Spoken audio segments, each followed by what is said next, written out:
आज स्टूडेंट्स हम लोग डिस्कस करने लगे हैं। लास्ट टॉपिक है लॉन्ग रन फिलिप्स कर्व का, NAIRU non accelerating inflation rate of unemployment, इसके बारे में, जिसमें क्या है कि इकॉनमी के अंदर जब गवर्नमेंट अपनी एक्सपेंशन को बढ़ाती है, एक्सपेंशनरी पॉलिसी यूज़ करती है, तो उसमें हमारी डिमांड में चेंजेस आने से अनएम्प्लॉयमेंट में चेंजेस आती हैं। तो अनएम्प्लॉयमेंट में चेंजेस आने से हमारी, जो मैंने आप लोगों को करवाया था कि जब हम गवर्नमेंट जो है एक्सपेंशनरी पॉलिसी यूज़ करती है तो उस केस में एग्रीगेट डिमांड बढ़ती है। एग्रीगेट डिमांड बढ़ने का इफ़ेक्ट क्या होता है कि हम शॉर्ट टर्म फिलिप्स कर्व के ऊपर ही मूवमेंट करते हैं। ये चीज़ हम लोगों ने की थी। और नेक्स्ट हम लोगों ने फिर उसके बाद अगर एग्रीगेट सप्लाई में चेंजेस आती हैं तो वो क्या है, उसमें सेल्फ एडजस्टमेंट करके वो दोबारा उसी लेवल पे आके अनएम्प्लॉयमेंट जो है उस पर रुक जाती है, जिसे बोलते हैं non natural rate of unemployment में। तो इसलिए उस पॉइंट को बोलते हैं non accelerating inflation rate of unemployment. So जो इस केस में मैं आपको ग्राफ के हेल्प से समझाना चाहूँगी कि एक ग्राफ में हम लोगों ने ओ एक्स एक्सिस पर अनएम्प्लॉयमेंट रखा है और दूसरे पर इन्फ्लेशन रेट, और इसमें जीडीपी ओ एक्स एक्सिस पर और ओ वाई पे हमने प्राइस को रखा है, जहाँ पे गवर्नमेंट use expansionary policy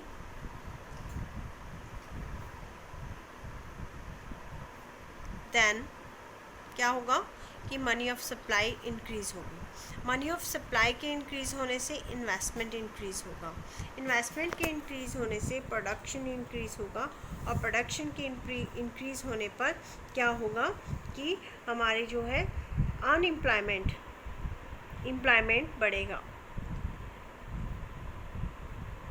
और अनएम्प्लॉयमेंट रिड्यूस होकर 2% हो जाएगी। क्योंकि हम लोगों ने पढ़ा था कि लॉन्ग रन फिलिप्स कर्व के अंदर, लॉन्ग रन फिलिप्स कर्व जो होती है, लॉन्ग रन फिलिप्स कर्व जो होती है, long run Phillips curve O Y axis के बिल्कुल पैरेलल होती है, क्योंकि वर्टिकल हो जाती है। So in long run Phillip curve vertical to O Y axis, ठीक है। यहाँ पे आपका क्या हुआ कि गवर्नमेंट ने एक्सपेंशनरी पॉलिसी यूज़ की। हमें नॉलेज में है कि यहाँ पे एग्रीगेट डिमांड है और ये है एग्रीगेट सप्लाई, दोनों इक्वल हो रही है at a E point. This is aggregate demand and this is a aggregate supply. तो यहाँ पे हमारी प्राइस फिक्स होती है और यहाँ पे हमारी जीडीपी। इसके अकॉर्डिंग जैसे गवर्नमेंट ने एक्सपेंशनरी पॉलिसी यूज़ की, मनी सप्लाई इंक्रीज़ हुई, इन्वेस्टमेंट इंक्रीज़ हुआ, हमारी क्या हुई, एग्रीगेट डिमांड जो है वो अप हो गई। Aggregate demand shift rightward,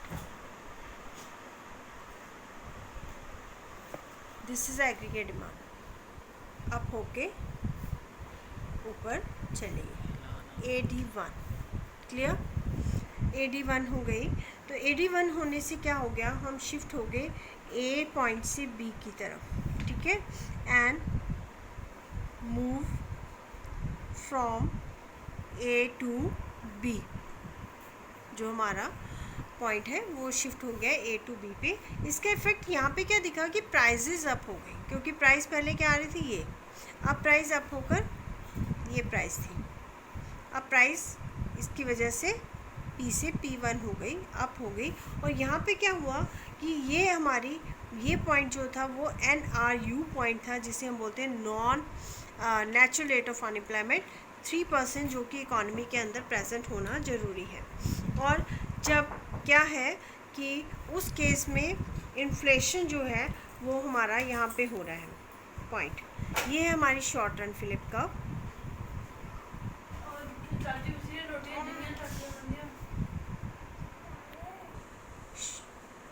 short run Phillip curve यहाँ पे ए पॉइंट पे टच कर रही है, जहाँ पे हमारी इतनी अनएम्प्लॉयमेंट रेट इकॉनमी के अंदर होना ज़रूरी है 3%, और इतना इन्फ्लेशन आपका जो है इकॉनमी के अंदर रहेगा ही, ठीक है। अब क्या हुआ कि प्राइस अप हो गई, इसका इफेक्ट यहाँ पे दिखा और हमारी इन्फ्लेशन का जो है वो हमारी I से I1 होगी, मीन्स हमारा इन्फ्लेशन रेट बढ़ गया। और इसका इफेक्ट क्या हुआ, जैसे ही इकॉनमी के अंदर एक्सपेंशनरी पॉलिसी आई, एग्रीगेट डिमांड मूव की और हमारी अनएम्प्लॉयमेंट रेट जो है वो डाउन हो गया और प्राइसेस अप हो गई। इसका इफेक्ट यहाँ दिखा कि हमारा अनएम्प्लॉयमेंट रेट 2% हो गया, हम यहाँ पे आ गए हैं और हम बी पे शिफ्ट हो गए हैं। क्लियर? तो यहाँ पे हमारा अनएम्प्लॉयमेंट रेट क्या हो गया, डाउन हो गया है और इन्फ्लेशन बढ़ गया और हम 2% पे आ गए हैं, जो कि हमारी इकॉनमी के लिए सही नहीं है। सो जैसे ही एग्रीगेट डिमांड आपकी अप होगी, देन मूवमेंट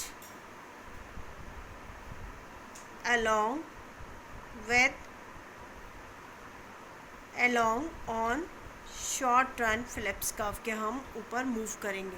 हमारी शॉर्ट रन फिलिप कर्व ऊपर नहीं शिफ्ट होगी। वो तब होती है जब एग्रीगेट सप्लाई में चेंज आता है। अब क्या होगा, in long run ours economy, हमारी इकॉनमी क्या है, वो सेल्फ एडजस्टिंग इकॉनमी मानी गई है। इकॉनमी है क्योंकि पीरियड लॉन्ग है। इकॉनमी के अंदर अगर अनएम्प्लॉयमेंट क्रिएट हुआ है या इन्फ्लेशन क्रिएट हुई है तो हमारी इकॉनमी सेल्फ एडजस्टिंग इकॉनमी है, हमारे पास पीरियड लॉन्ग है, हम उसके अकॉर्डिंग चेंजेस कर सकते हैं और हम दोबारा उसी जो है उस पर आ जाएंगे शॉर्ट रन फिलिप्स कर्व पर। क्या होगा कि इस केस में हमारी एग्रीगेट सप्लाई जो है, लॉन्ग रन एग्रीगेट सप्लाई जो है वो यहाँ पे एग्रीगेट सप्लाई बढ़ेगी और long run aggregate supply curve जो है वो सेल्फ एडजस्टिंग